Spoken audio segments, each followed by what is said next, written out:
All right, sweet. I'm Jo. I run the House of Boom. I created Camp Boom. I hope you know these things already. I would be quite worried if you didn't.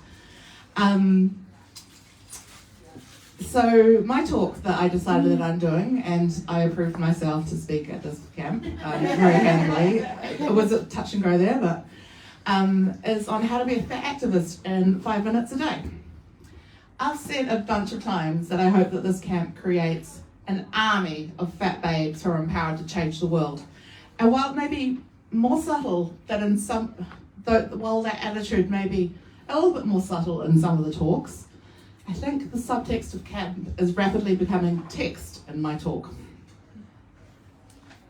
So this is how my talk is structured, and it's ways to be a fat activist.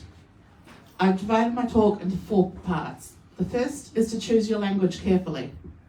The second is when you see a problem, figure out what the solution to the problem should be and who can fix it, and demand for it to be done.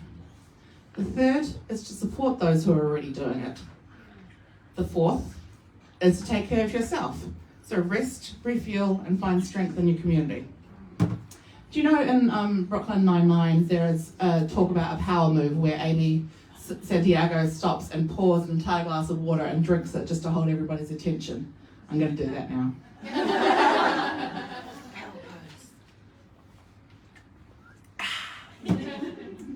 Okay, onward. First, I need to put in a giant, huge disclaimer on my talk.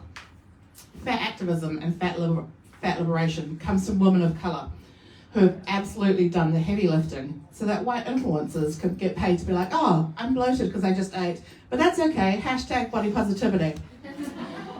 I'm Pākehā, and now I'm going to stand or sit and talk about myself for 20 minutes.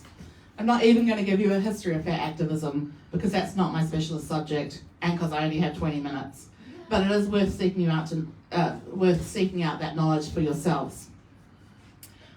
My talk here is to share some of my experiences, some of the things I've done that will hopefully give you a little spark and maybe encourage you to do a few of these things. So theme 1 is about choosing your words carefully. Here's a word. The word is fat. This is a word that carries a lot of weight. But it's also possibly the most freeing word that you can use. I spent so many decades absorbing the message that to be fat was the worst thing in the entire world. Missing out on activities like swimming, which I love, in front of my friends because what if I took off all my baggy flannel clothes and they realised I was fat? And whenever people want to insult you, often, especially if you're a woman, fat is the first word they'll go to. But when you get to go, yeah, and what else have you got? They've got nowhere to go from there. But although taking care of yourself is in itself and accepting fat for yourself is in itself a radical act. To be an activist, you have to activate others too. So once you've taken back the word fat for yourself, how can you help others on their journey, whether they're fat or not? I've come up with some questions that you can use when you're discussing people or when people are discussing you. You can ask these questions gently if it's people you care about or you think they might be genuinely open to learning, or you can be abrasive. It's up to you.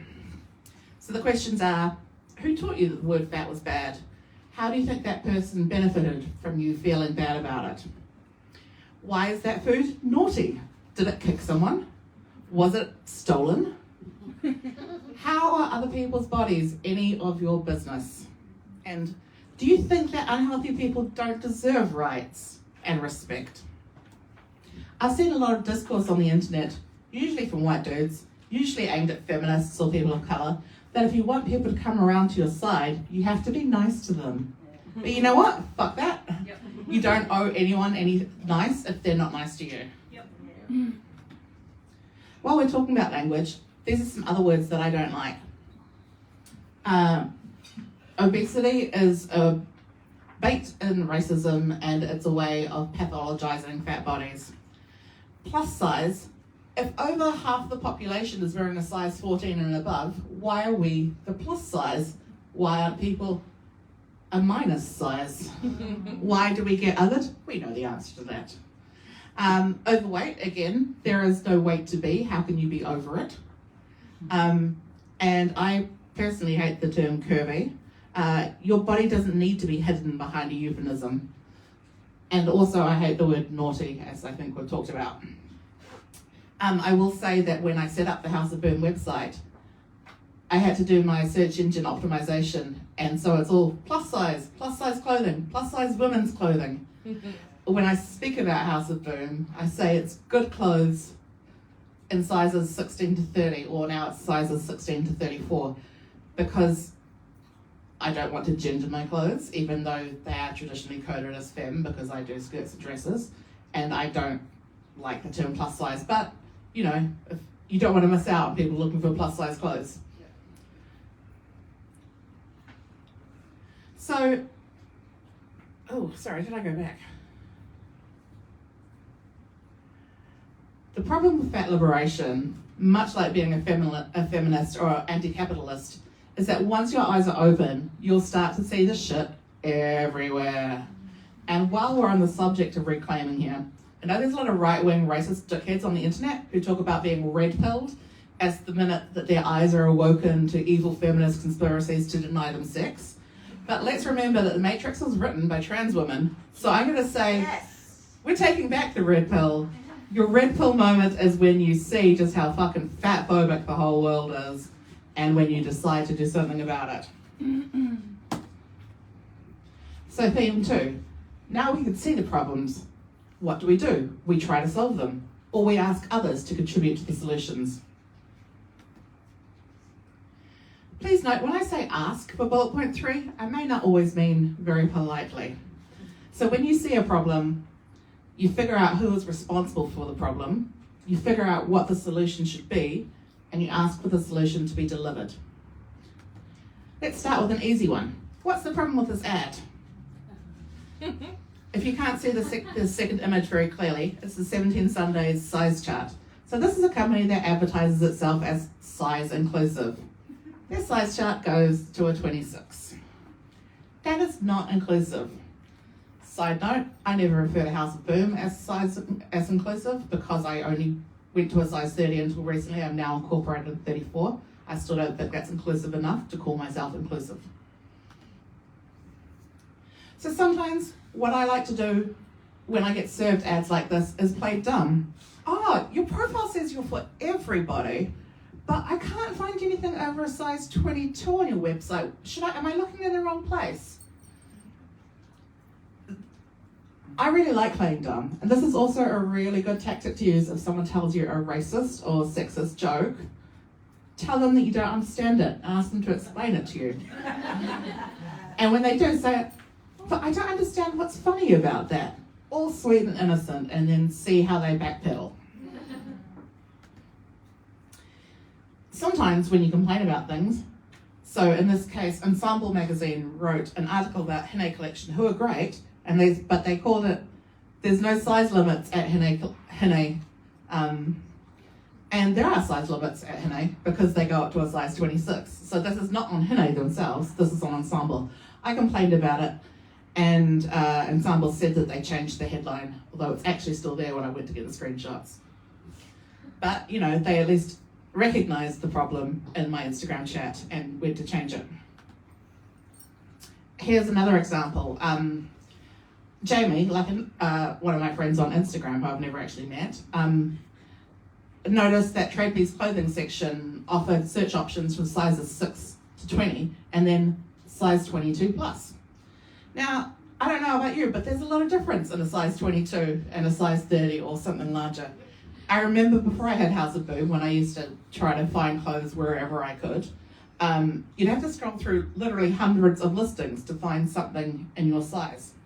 And for some reason, don't know what possibly could be, the people in sizes 8 to 16 weren't given that same problem. They were catered to. So Jamie started contacting Tradebe about it, And then she posted about it on Instagram, and so that other people would know about it and start tagging Instagram in. I took it to Twitter, because that's my favorite preferred platform, and within 1 month, they changed it. They implemented a very simple little tag system that actually makes a huge difference and shows that fat people are not just this one big conglomerate mass. So that's exciting. Having the access to clothing and being treated respectfully in advertising is important. It's maybe not obviously life or death stuff, but that doesn't mean that it doesn't have relevance in activism. But there's also a lot of work to do outside of the sphere of capitalisation too. Of capitalism, sorry, not capitalisation. Capitalisation is important as well. You know? If you've been following House of Boom for a while, or fat communities in general, then hopefully you know that for vaccinations in larger arms, you need a longer needle. The reason I say hopefully you know this is because the Ministry of Health was very pathetic at letting people know. I only found out about it from a fat activist group in Australia, and I had to put in an Official Information Act request to the Ministry of Health to find out if that was their best practice standard in New Zealand. And yes, it is. For a larger arm, a 38mm needle as opposed to a 25mm needle was their recommendation. Cat Aid did a bunch of work on this last year as well, of compiling stuff from around the world. So when the time came for me to get my first vaccination last year, I went in and I said, are you using a 38mm needle? And the vaccinator didn't know that she had to use a larger needle. And in fact, they had to go and get some from the pharmacy because they didn't have them. And so you bet I put in an Official Information Act to the government to demand to know why they didn't have the knowledge or the needles. Oh, and at the same time, I asked about why they brought in tiny little plastic folding chairs when this was group 3 vaccinations, and that was opened up to people because of their BMIs largely. So you're having a bunch of fat people coming in, and you have to wait for 20 minutes, and you give them a tiny little breakable plastic chair. Sorry, hands up who had to stand afterwards because they didn't have a chair that you could sit in. They were like, you need to sit down, and I'm like, Mine cracked. It was really cool feeling. Yeah. I was too scared. So my second vaccination was better. My third one was worse. So we'll keep going on there. The Official Information Act is one tool that you can use to ask for any information from the government that they hold about a certain thing, and generally they're required to answer you within a certain period of days. I could talk about this for a very long time, but I'm not the expert in OIAs, and I'm looking at Iona and she's like giving me government eyes. But there is a website called fyi.org.nz which makes submitting it in OIA pretty easy. OIAs are a good way of bringing government agencies' attention to things that they should be thinking about. It's also a really, really good way to catch people out. So, for example, I saw this article written on Stuff by Sinead, who was supposed to be here today, but is not. I was pretty certain that there was some shonky lack of evidence going on behind this decision, because having a gallbladder out doesn't necessarily mean you're going to have more health problems. Gallbladders don't grow back. Like, I'm pretty certain that once they're gone, they're gone. You can't have gallbladder surgery more than once. Probably. I mean, I don't know, bodies are pretty fucking weird. But so I wanted to know, wrong way. Crash dieting is super, super bad for you. It's very likely to cause more health problems in the future. So forcing someone to lose weight is actually likely to inflict more cost on the taxpayer in the future. And here I really must interrupt myself and say it's an incredibly ableist position to say that we should only let healthy people into New Zealand anyway, and people's worth should absolutely not be measured in dollar values like that. And I suspect Erin is going to have more to say about that tomorrow. But in this particular case, I was trying to work within immigration's existing criteria. So I asked them for all the information they had, the research that they held that proved that forcing people to crash diet was going to be good for their health. They denied my request on the basis that that information didn't exist. Surprise, surprise, like, honestly, I was shocked. How could I know that they actually didn't have that information? I knew that would happen. I just wanted to remind them of that fact because I am very petty. So my next move was to write to the Minister of Immigration, who at the time was Chris Farfoy. He didn't reply. He didn't reply to any follow-up emails either. I, of course, was absolutely not the only person contacting immigration about this, and it's important to note that the Green Party are doing work on reducing the bullshit immigration criteria things, including health things, which is actually quite exciting for me to see, like, because it's Ricardo Menendez, I think. Thank you.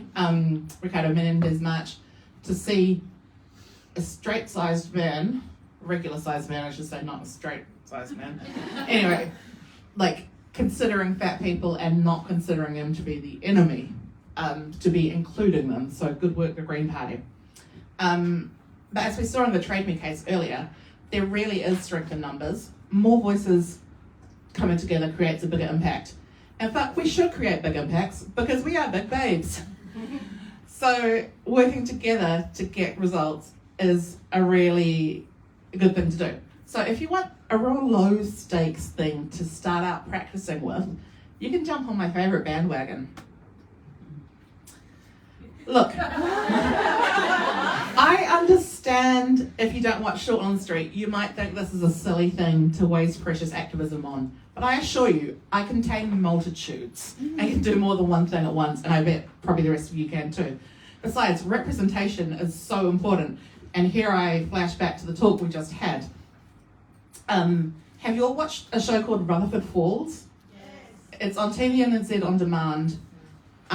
It has 4 Indigenous Native American people in the writer's room on the show, which is amazing. And the main character is not Ed Helms. It's a fat Native American woman whose weight is never mentioned once. And very slight spoiler alert, she makes out with an incredibly hot conventional dude. And I cried because we don't see that. We don't see that very much. I mean, there is a Retta in Parks and Recreation, which is my favourite show, and she also gets a hot dude, and that's awesome. Suki on the Gilmore Girls' weight is never mentioned.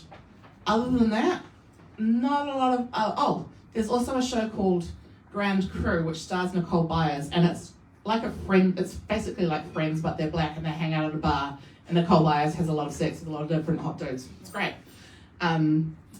So this is representation, and the reason I'm targeting Shortlawn Street is because they have done well at so many areas of representation, but they don't have fat characters. So I reckon for your 5 minutes of activism, of fat activism this week, you could consider writing to Shortlawn Street to ask for better. I love you saying Chris Water could easily have another show. Yeah, well, Chris Waters had like 1,000 children. Like, he can impregnate a fat woman. That's cool, you know? And if you want to read the whole piece, which basically is just about Chris Water's sperm, it's on the House of Boom website somewhere. Getting back to my talk, theme 3 is about supporting those who are already doing the mahi. And I no longer have notes on my notes, and that's kind of terrifying, but that's all right. I can talk off the notes. So here are some ways to put your money to good causes. You can use your smaller fat or straight size privilege to support brands that support fatter people. So for example, if I'm shopping for my friends or like online shopping for them for their outfits, I generally go look at ASOS because ASOS fits me and fits them. Obviously, I run an ethical clothing company and ASOS is not necessarily the most ethical clothing company of all. However, sometimes you work within the budgets that you have and the options that you have. You should tell your favourite label that you'd like your fatter friends to be able to fit into them too. And you should not buy from companies that push fat phobia or that are part of the diet industry. So, support the people who are already doing the activism. Activism is tiring, and it's nice when people help you with it. Don't just like their posts, share them. And sharing works even better if you write something about it, like add your own voice on top of it. The algorithms prefer that. If activists you follow have written books or sell clothes or art or have paid accounts, buy them if you've got the money to do that. Subscribe to their paid newsletters if you're able. Tell them about stuff. Tell others about their stuff. Say nice, encouraging things to them on Instagram or other places. Instagram is full of memes about ways to support people if you haven't got money to do it. I'll let you in on a little secret though, and this is not targeted at these particular people in this screenshot. Whenever I post a copy of a letter I've sent to the editor about a fat cause, like saying to a magazine editor, like, hey, you've done 2 fashion spreads for dogs now, would you maybe consider including some clothes for fat people? Maybe. It kind of makes me a little bit cross when someone on Facebook comes along and comments, oh, thank you for doing that. Like, I appreciate that they spent 20 seconds to thank me for doing it, but what I'd really like to see is a comment saying, thank you for this, and I have taken an additional 20 seconds to copy your post and also send it to the editor to solidify your voice. I understand it is not always possible. New Zealand is a small place, there are complex relationships, and there are reasons why you may not be able to contact particular businesses or be seen to speak publicly badly about them. Like, maybe you own an ethical clothing company. People might say you were being a poor sport if you said something like, Friday Flamingo is owned by a woman who sold a weight loss tea that could blister your perineum. And fat people shouldn't support companies who are actively trying to harm fat people. So obviously, you can't speak out all the time, but maybe you should. But it's important to respect boundaries too. It is awesome when you are learning new things, but manage your expectations. Chances are the activists that you follow also have jobs, families, and a whole lot of other shit going on. They can't always be on call for you. Google is your friend. Be careful not to trauma dump. Activists try to hold space for you. They also need to hold space for themselves. Which goes on to theme 4, taking care of yourself. The title of this talk, being a fat activist in 5 minutes a day, is very, very tongue firmly in cheek because I don't know anyone who can do a thing that involves your head and your heart so much for five minutes a day and just like switch off. It doesn't happen. But am I writing this part of the talk just to tell myself, like, that I'm forced to take my own advice? Probably. But yes, fat phobia and discrimination seep into every aspect of our life. You switch off your phone and try to relax in front of the TV, and boom, there's a bunch of fat jokes. Or maybe you go to the theatre and the seats are too small. Or you go to the doctor and instead of actually listening to you about your actual problems, they just tell you to lose weight. I write a lot of letters, by the way. I have found it tremendously liberating as I get older, how much less I care about people liking me. I mean, I wish I could say I went all the way, but no. I'm not saying that you have open slather to be rude to people, but you are allowed to complain when you are given poor service. I'm not likely to win any popularity contests anytime soon though, and this is another reason why you'll probably never see Boom on the fashion pages. Your community is there for you. Finding people with the same experiences with you is so important, and I really, really hope that Camp Boom will provide you with that community. But beyond that, there'll be little moments of solidarity. That person at the office wanting tea who also rolls their eyes when someone says, oh no, I couldn't possibly eat that. That person on Facebook who tautokos your comment. Your straight size friend who asks you which seats you'll be most comfortable in a restaurant. Build on those shared understandings. Remember, you are not alone. Now go write a letter to someone. All right, we've got some time. Does anyone have comments or questions that they would like to know? I will stand up and come to you if you have a question. Iona, let me make my way to you. No, you'll use the microphone. When are you going to take a break, Joe? Iona asked when I'm going to take a break, and I am going to laugh in her face. Shut up. I'm being bullied. This is a safe space. I'm kind of struggling to articulate this, but how do we help, well, how do we take care of ourselves but also help people in our lives who maybe are still, they haven't taken the pill yet. They are still, and I'm thinking of my mother, who will always tell me about how she's trying to lose weight and this, that and the other, and this has been a thread throughout my life. I love her and I want to be able to, when I see her, I want to be able to interact with her in an honest way, but I have to protect myself against this horrible talk. I have an easy solution to this one. If you want your mother to get better at body acceptance, just borrow $8,000 off her and start a company for plus size people. Everyone can do that, right? I think, though, possibly you need to set boundaries, and I know I'm the worst person in the world to talk about setting boundaries, but it could just be like, hey mum, I'm not here to talk about weight loss. I would much rather know about how your garden is going, or your love life, or whatever's happening on your favourite TV show. I will not talk to you about weight loss. It's hard to do, I know, and I think modelling, if you can get her watching shows with good role models or books or magazine articles, like just make her fat by stealth, or fat acceptance by stealth. You could try. It's not a perfect solution.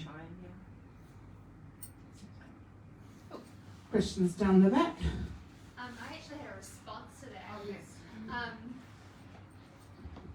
My mum's extremely petite, and we struggle with this a lot, but something that I found really useful is sharing like fat positive posts, and she always follows my Facebook stories and she reacts with them with like a little love heart, or she'll be like do a shocked face, and then I can be like, how cool is blah blah blah, or like how gorgeous is this person, and it's just facilitated some really positive conversations, which I really loved.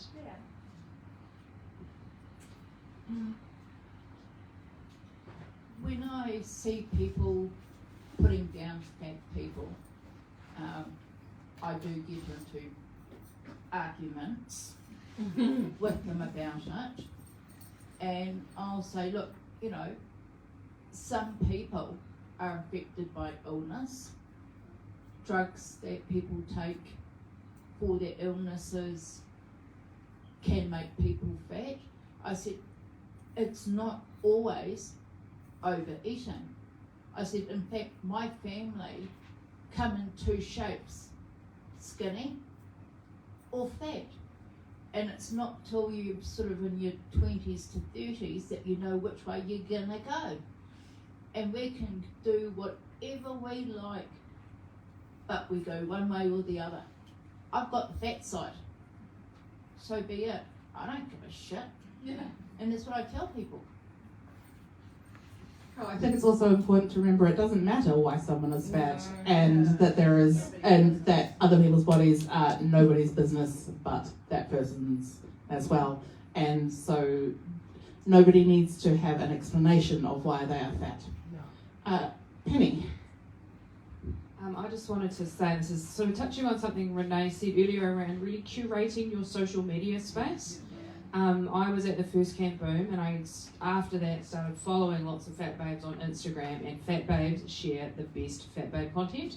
And, when you see that all the time, you become it. You feel more, you're like, hey, I can do that. I'm going to share this post, and it is a really easy, low stakes way to just get more mentally into the space of being a fat babe in public.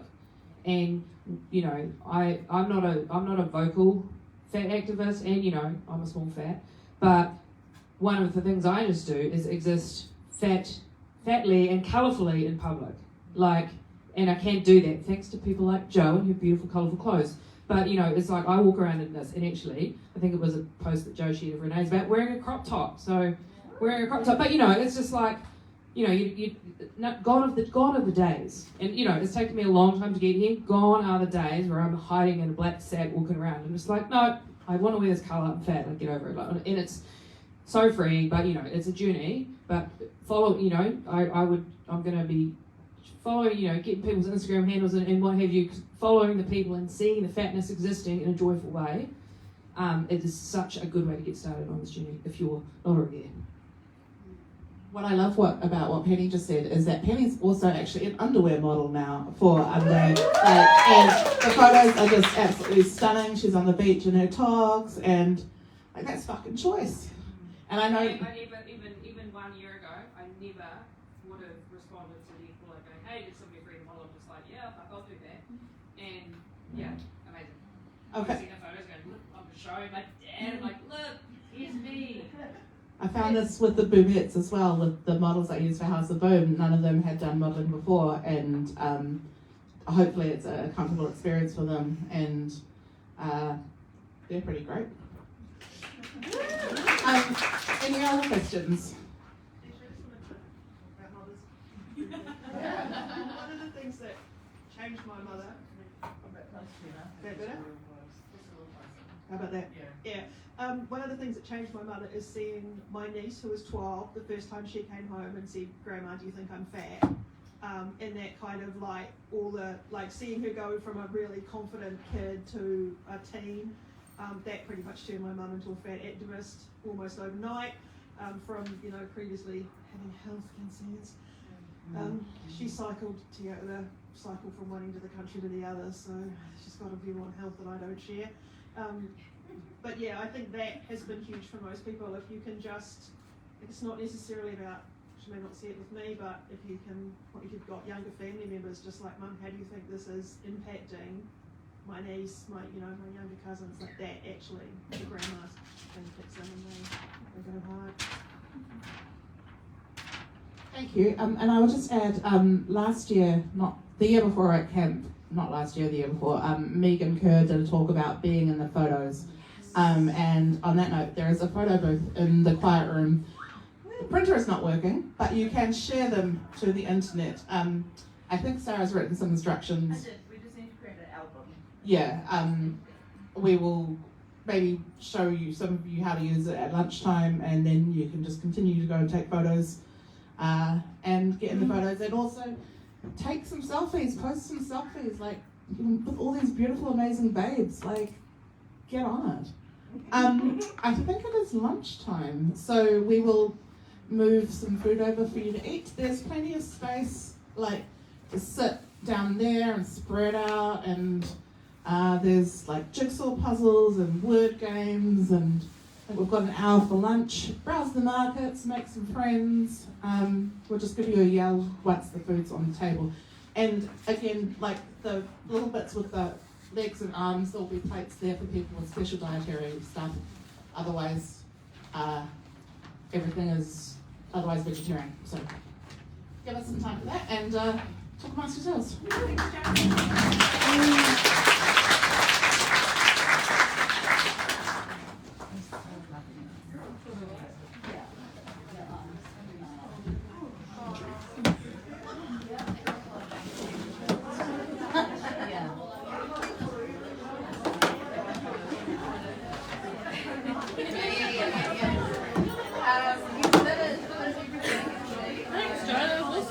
Awesome. I'm so pleased you liked it. Yeah, of course.